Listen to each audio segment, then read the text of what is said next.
ജമ്മുകാശ്മീരിൽ നുഴഞ്ഞുകയറ്റ ശ്രമം തകർത്ത സൈന്യം ഉറി സെക്ടറിൽ നിയന്ത്രണ രേഖ കടക്കാൻ ശ്രമിക്കുന്നതിനിടെ 3 പേരെ പിടികൂടി. വിവരങ്ങളുമായി ആർ അച്യുതൻ ഡൽഹിയിൽ നിന്ന് ചേരുകയാണ്. Achuthan, good evening. വിശദാംശങ്ങൾ.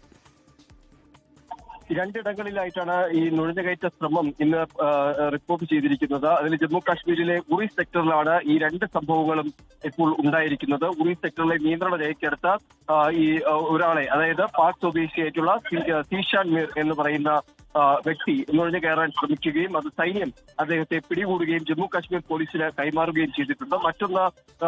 മറ്റൊന്ന് സോപ്പോറിലാണ് ഈ രണ്ടുപേരെ പിടികൂടിയിരിക്കുന്നത്.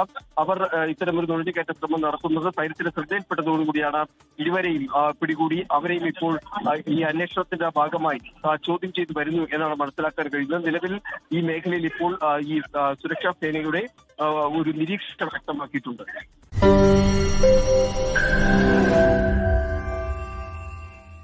ലോകത്തെവിടെയായാലും ഏത് സമയത്തും 24 വാർത്തകളും ഓഗ്മെന്റഡ് റിയാലിറ്റി പാക്കേജുകളും എക്സ്പ്ലെയിനറുകളും വിശദമായി കാണാൻ ഞങ്ങളുടെ യൂട്യൂബ് ചാനൽ നിങ്ങൾക്ക് സബ്സ്ക്രൈബ് ചെയ്യാം.